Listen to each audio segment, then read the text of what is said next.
So, we continue from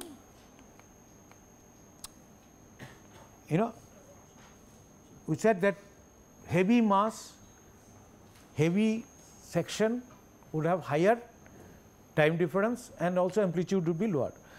And similarly, effect of radiation on the surface can be taken care of through an equivalent temperature we have seen, and these are important. Now, supposing just sequence of layer does not influence the steady flow.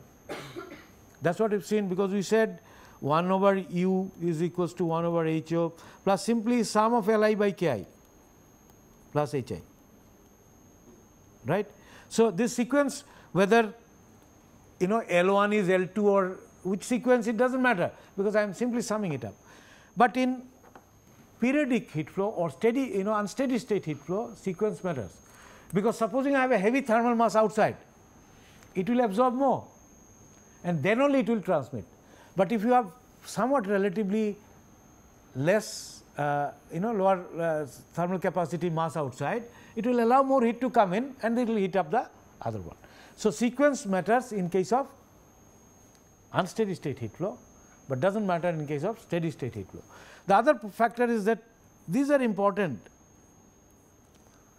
So, if you have a wall and you do not want heat to be received inside the room, a high emissivity and low absorptivity wall is good. It should have low short wave absorptivity, but high long wave emissivity. Alpha should be small. Alpha short wave, alpha with respect to solar radiation should be small. For example, a whitewash surface, it has got a value of alpha approximately somewhere close to 0.4, right, but its emissivity is around 0.9, while absorptivity of many other, let us say if I have a black surface, that will absorb more. So, alpha will be high, that is not good. So, all those colored surfaces, colored surfaces if decoratively put, they are likely to, black particularly is likely to absorb more heat, right. Brick for example has got higher, brick colored one has got higher absorptivity, although emissivity is around 0.9, similar. So, these are important issue, right, and sequence, as I said, it does not matter, and this is what we have seen, this is what we have seen earlier. And if I am looking at the unsteady part of it, periodic part of it, I can actually, you remember from basic some mathematics earlier, Fourier series, expansion of any periodic function. So, any periodic function can be expressed as sum of set of sine or cosine functions. That's easily understandable. How it is easily understandable? Supposing this is I have this, so I just fit first any one of them, I just fit a sine to this, sine sine first some with this amplitude, some sine function, sine t, sine omega t or whatever it is. Now, there will be some error. So, what I do? I put a second harmonic which will have a periodicity half of the previous one. Now, if you have periodicity half of previous one, that means it will be 0 here and 0 here, and if I have 1/3 periodicity, still it will have 0 here and 0 somewhere in between also.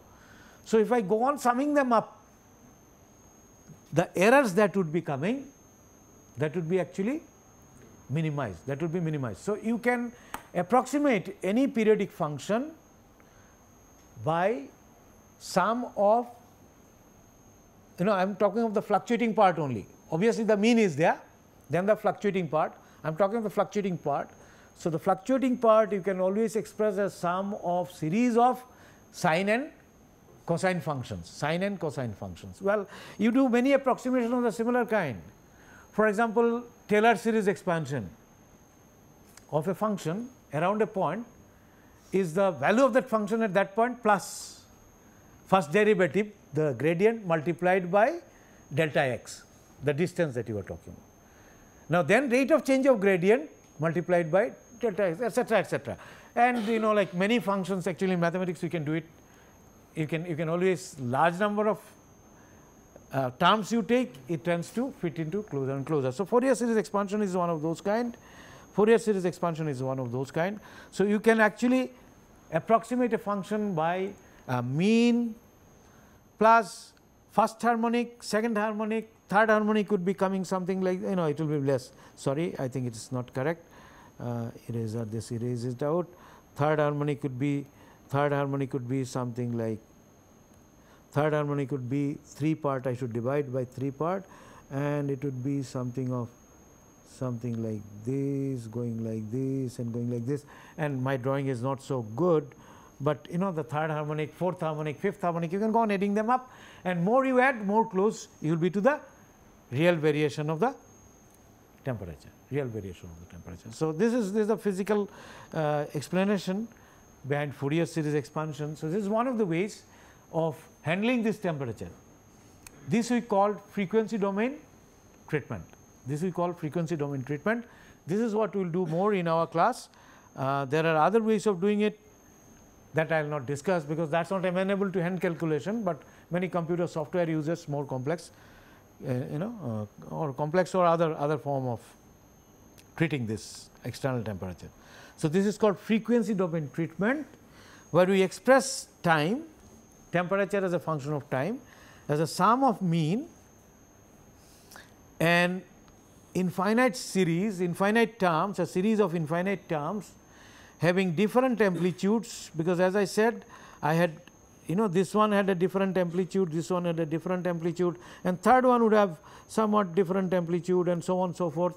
Third one would have different amplitude, and fourth one would have different amplitude, and I can sum them up. For example, this was a sine function, a cos function will be, because this is 360 degree, right, or 24 hours periodicity. After 360, any trigonometric function repeats itself. That is why you can express them in trigonometric series. So, another function might start, I can actually have another one, a cos term as well, right, sine and the cos term. So, that is make it life easier to make this as close as possible to the actual variation pattern. So, I can approximate this. So, these are the amplitude difference, j goes from 1 to infinity, there are infinite number of terms. So, aj is the amplitude term, sine j equals to 1, that means twice pi by p, because sine function, that is trigonometric function. So, sine 360 is sine 0, sine 720 is sine 0 again. So, it repeats itself. So, basically sine functions are all periodic, cos functions are also periodic, right. So, how do I convert? Because they would should be expressed either in radians or degrees. So, if I want to express in radians or degrees, p must be equals to twice pi, p must be equals to twice pi. So, if p is equals to, p corresponds to twice pi, then theta will corresponds to 2 pi by like any other angle, 2 pi by p into t. Basically time is 24 hours, this is 24 hours, say 12 hours will correspond to how much? 0 corresponds to 0, 24 hours corresponds to 2 pi, 12 hours will correspond to pi, 6 hours will correspond to pi by, yeah. So, that is why, so t divided by p, so that is what it is, 2 pi by p, and j stands for the harmonic. For the first harmonic, periodicity is 24 hours. So, 2 pi by p. If it is second harmonic, 2 pi by 12, because second harmonic, if you recollect, it had a periodicity of 12 hours. Third harmonic had a periodicity, will have a periodicity of 8 hours. So, if this is 3 by 24, 24 by 3 will be 8. So, 2 pi corresponds to 8 hours, and so on and so forth. So, this is the cos function, this is the sine function. It's so I can just convert this t into trigonometric functions, convert this time using this. So, that is what it is, that is what it is. So, this t can be expressed as a function of a mean plus the fluctuating component like this, right, sine and cos. Now, dealing with sine and cos together, it is a little bit problematic. Sometimes we simply deal with cos. We will see that how do I do it, but then if I want to express this periodic function as in this manner, I must find out values of Aj. P is known 24 hours in our case, and I should find out Bj, Aj and Bj I should find out. So, Aj and Bj I should find out. So, I must evaluate Aj and Bj. Now, we have a simple way to do it. T bar is mean. So, if I have 24 hourly value given, which is the case usually, for any other thing you can do it in different manner. But if it is 24 hourly discrete values given, you simply sum them up and divide by 24, you get the mean, right. If 12 values are given 2 hourly, then what it will do? Each value, sum them up and divide by 12. So, arithmetic mean is simply T bar. So, that is very simple, right.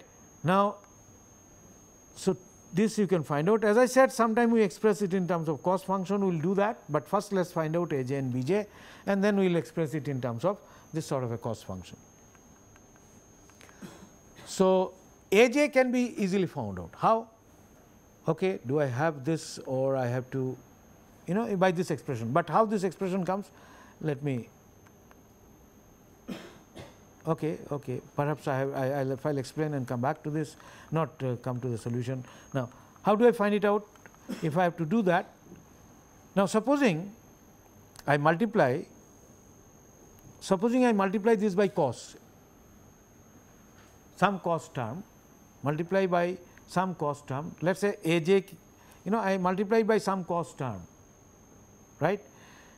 So, cos, let us say multiplied by Aj, I want to multiply by cos this term itself,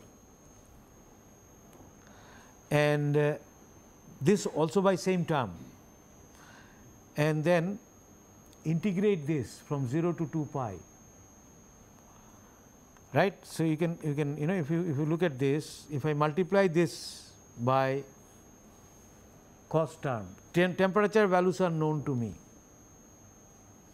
and multiply this temperature values, because T is nothing but this is Aj, for Aj value I am trying to find out. So, Aj cos 2 pi j by p into T, right, plus sin Bj sin 2 pi j by p into T. First, only first harmonic I am taking. I am taking only first harmonic, first term j equals to 1. I am not taking anything else, just to explain. So, if I multiply this with same term again, so I will get Aj cos square, let me write this as theta or T or whatever it is, plus Bj sin theta cos theta. You integrate this. Now, if you integrate this term will go to 0, because it will be sin 2 theta by 2, and integrate from pi by pi minus pi to plus pi, which corresponds to p by 2 minus p by 2 by to plus p by 2. Then you will find that this term sin theta cos theta sin 2 theta, if you integrate, what do you get? Cos 2 theta by whatever it is, some product. Cos 0 is 1, cos pi is minus 1. So, 1 minus 1, it will give you 0, it will give you 0, all right, it will give you 0. So, therefore, this term will all go to 0, leaving this term around, this term around. So, you can get an expression for Aj by multiplying, that is A1, A2 etc., by multiplying the function or temperature value by corresponding by multiplying this by this value, this. If I multiply first term with this value, and all other terms will also go to 0, because you can show that they will go to 0, because this will be cos, when this is equals to 2, this is nothing but cos theta by 2 multiplied by cos theta, because I am multiplying by this. So, this integration of this one also will go to 0, sub angles they will also go to 0. You can actually see this, see in any of our books Engineering Mathematics by Krasik, Arvind Krasik, or any one of those books. Fourier series expansion is there. I am just trying to explain because some of you would have forgotten, and some may not have done it also. Those who are architecture background may not have done it also, but doesn't matter, it's not very complex thing. All I am saying is, if you multiply this function with this series, you expand this, multiply with this term, then only a1 will remain, rest all will go to 0, because when you integrate with this, integrate with within these limits, they will go to 0. So therefore aj can be evaluated by multiplying t by this term. I have discrete value, then how do I do it? I have a table, I will show you. Similarly, bj can be found out by multiplying by sine function, because it will be this, sine square will remain. Now cos square will become cos 2 theta minus 1 divided by 2, right. Similarly, sine square is again cos 2 theta plus 1 divided by 2. So therefore some term will be always remaining there, and therefore you can evaluate bj or aj in this manner. This is an exercise, you please do it, because you are supposed to do a little bit of self study yourself. You might do this yourself, and you can see that you can do it, all right. And mean I can find out simply, if I have a continuous function, I can find out the mean by simply this manner, integrate it from p to, so that is how we find out the mean. But then if I have discrete value, very simple, I will show an example. And if I have to express this in form of, a simple cos function like this, if I know aj and bj, a1 and b1, and I want to find out a t1, express the whole thing as cos function, then what will I do? Supposing I have a function a1 cos theta plus b1 sin theta. I want to express it again as a function of cos function only. So I write this as, say, let us say t1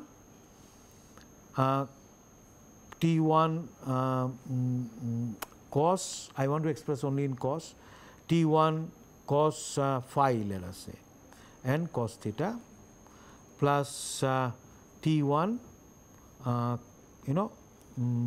this I write as sin phi sin theta.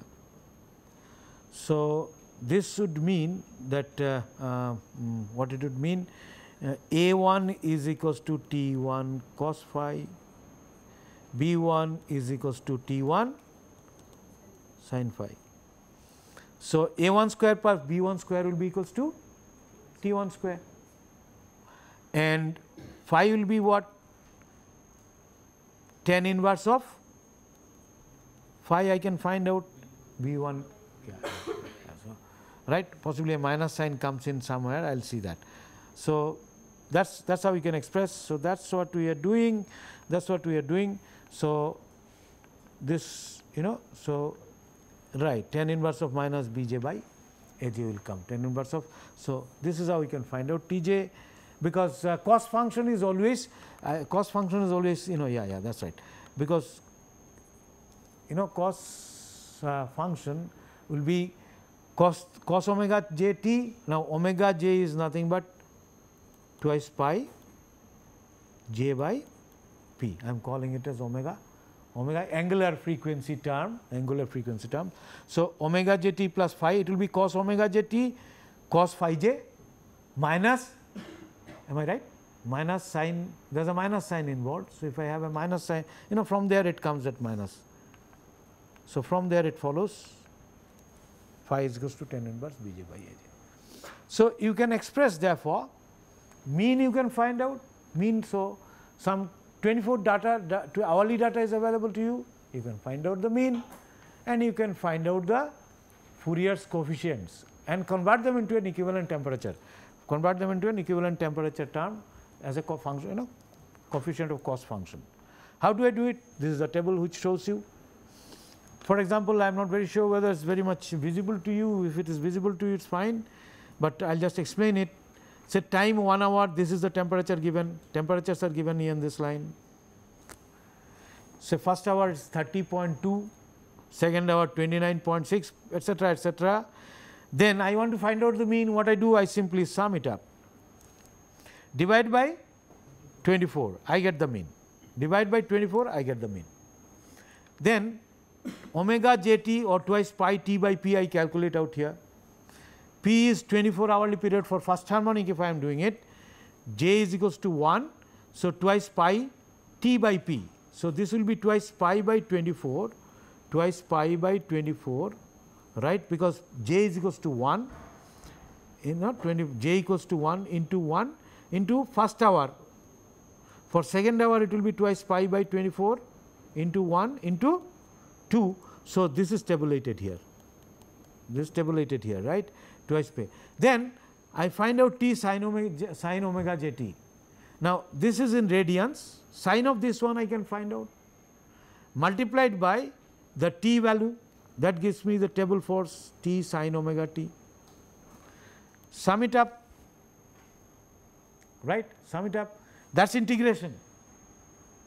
Summing up is integration from minus p by 2 to p by 2, and cos omega t I find out like this. So, this is for the first harmonic. If I am doing for second harmonic, then this will be simply 2.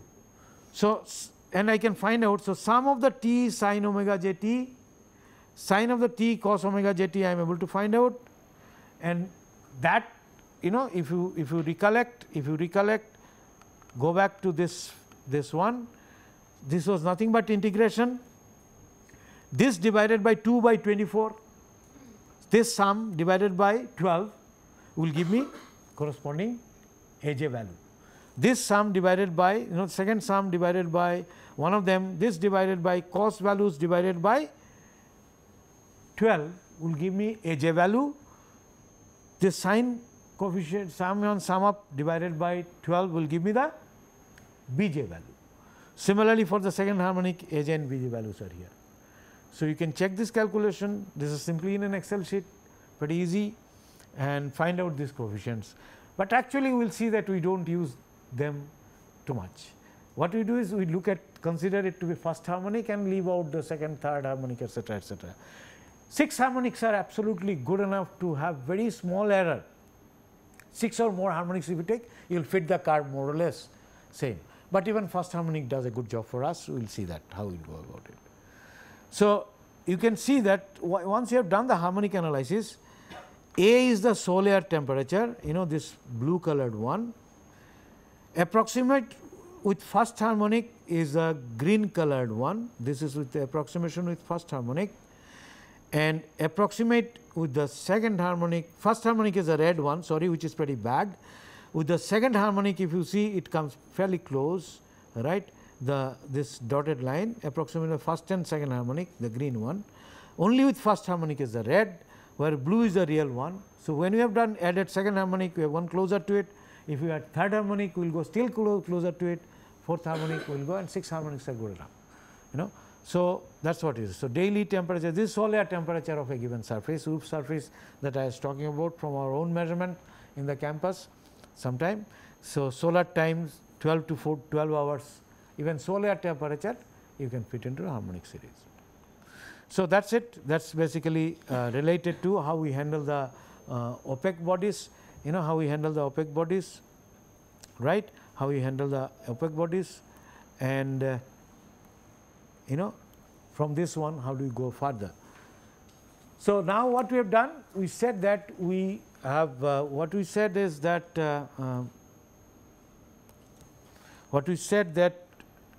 we can express the temperature.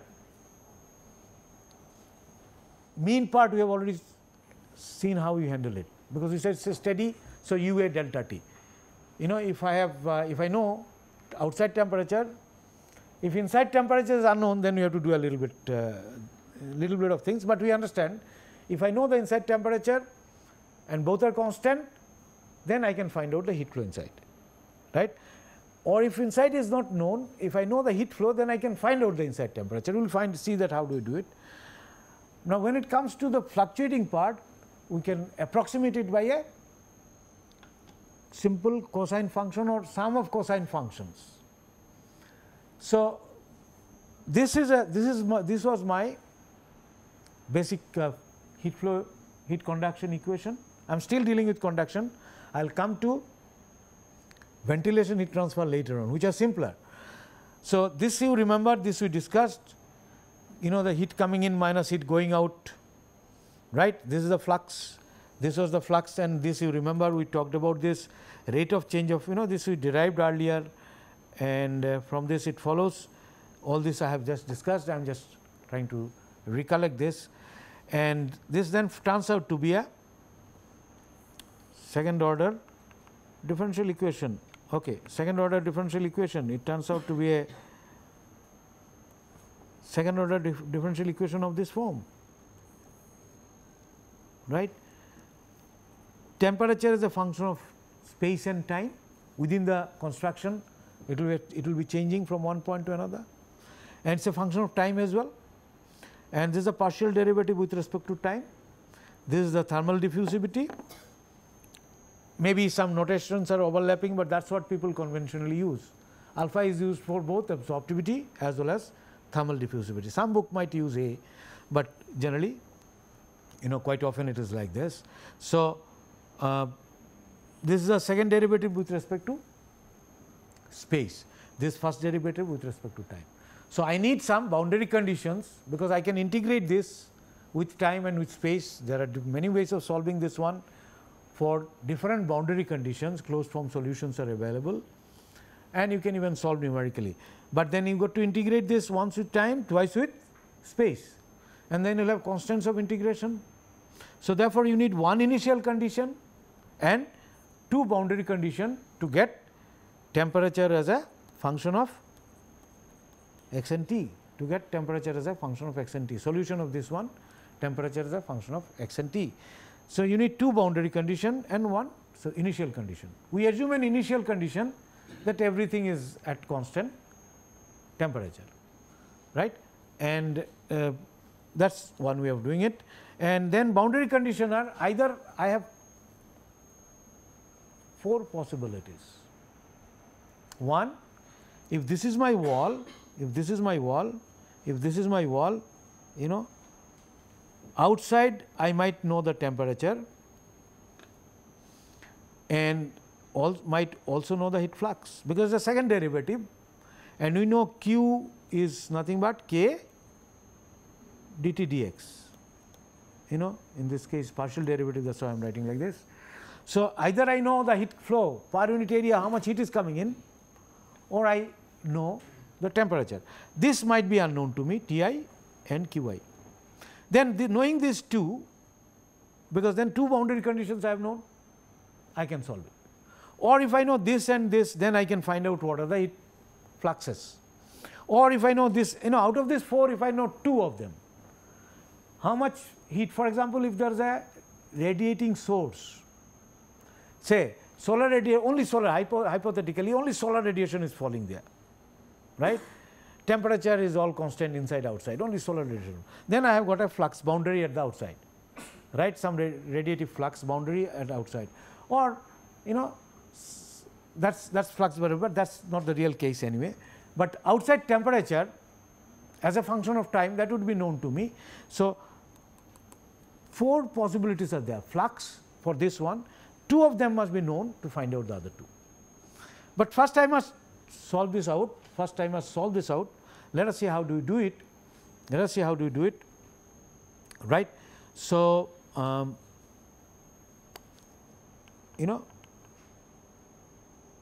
do that we actually resort, one of the ways, there are many ways you can solve it, as I said, you can use numerical like finite element, finite difference techniques, or you can use time domain solutions.